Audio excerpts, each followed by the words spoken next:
Okay, today's lesson is on the firing sequence. So we're going to start from the shoulder. You will be given the command to prime and load. When that command comes, the first thing to do is step back with your right foot and drop your fire lock into position like this. Notice that the lock is right at my right nipple, my right breast, and that's where it needs to be. The gun should be perpendicular with the rank of shooters that I'm in, and that's for safety reasons. From this point, I'm going to handle the cartridge.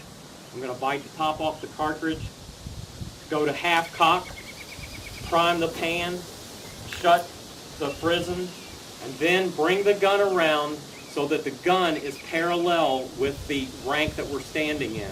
And that's for safety reasons as well. We always want to be conscious of where the muzzle is pointing.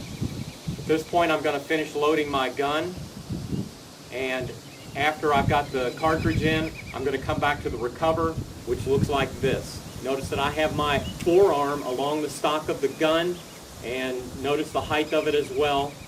From this position, we would either get the command to make ready or shoulder, either one. So if you get the shoulder command, you're loaded, you have to be aware of that, go back to the shoulder. If you get instead the make ready command, what you're going to do is flip the gun around quickly, go to full cock first, do not touch the trigger during any of these, take the hammer stall off,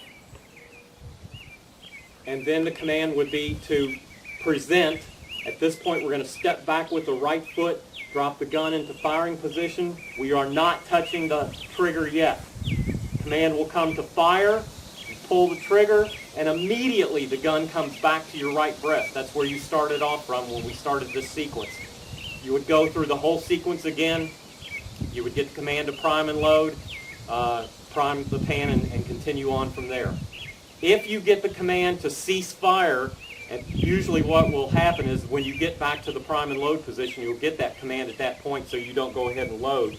So from here, cease fire and then just come back to the shoulder, swing the gun around, step up with the right foot, and you're back at the shoulder. And that's the end of the prime and load sequence and the firing sequence as well.